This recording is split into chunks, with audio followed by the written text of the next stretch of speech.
হ্যাঁ ভিউয়ার্স, আহাদের অবস্থা এখন অনেক খারাপ। জিনের সেই সমস্যা আবার শুরু হয়েছে। এখন আলিশাকেও আহাদের কাছে রাখতে ভয় পাচ্ছি। এবার লাইভে এসে আলিশাকে কোলে নিয়ে এই কথাগুলোই বলল তিশা। হঠাৎ আহাদের আবার এই সমস্যা সৃষ্টি হয়েছে, হওয়ার কারণ কি বিস্তারিত জানতে হলে পুরো ভিডিও স্কিপ না করে আমাদের সঙ্গে থাকুন।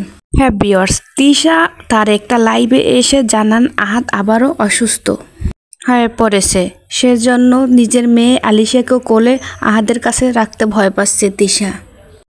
যদিও রাত্রে আঘাত করে বসে ঘুমের ঘরে আহাদ মাঝরাতে হাত পা ছুটাছুটি করে, চিল্লাপাল্লা করে, সে কথা জানান তিশা।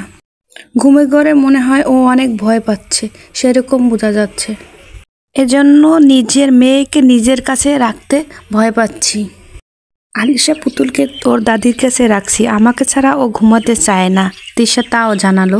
তিশা আরও বলল, হঠাৎ করে এই কিছুদিন ধরে আহাদের এই সমস্যাটা দেখা দিয়েছে নতুন করে।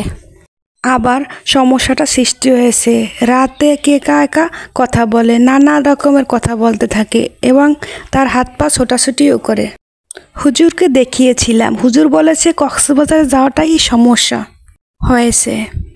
আমরাও কক্সবাজারে যেতে চাইনি, কিন্তু আহাদের জেদের কাছে হার মেনে আমাদের কক্সবাজারে যেতে হয়েছে। এরপর থেকেই এই সমস্যা। কক্সবাজার যাওয়ার আগে আখি যখন আমাদের সাথে ছিল তখন আখিকে বলেছিলাম আমাদের সাথে কক্সবাজার যেতে, কিন্তু আখি যায়নি। আখি ওর বাসায় চলে গিয়েছিল। এরপরে কক্সবাজার থেকে আসার পরে আহাদের এই জিনের সমস্যাটা দেখা দিয়েছে। হ্যাঁ ভিউয়ার্স, তিশা কি এখানে আখিকে ইঙ্গিত করেছে? তাহলে তিশা এটা কি বলছে? আহাদ এখন অনেক বেশি অসুস্থ, তাকে আবার হুজুর কাছে ট্রিটমেন্টের জন্য নিতে হবে।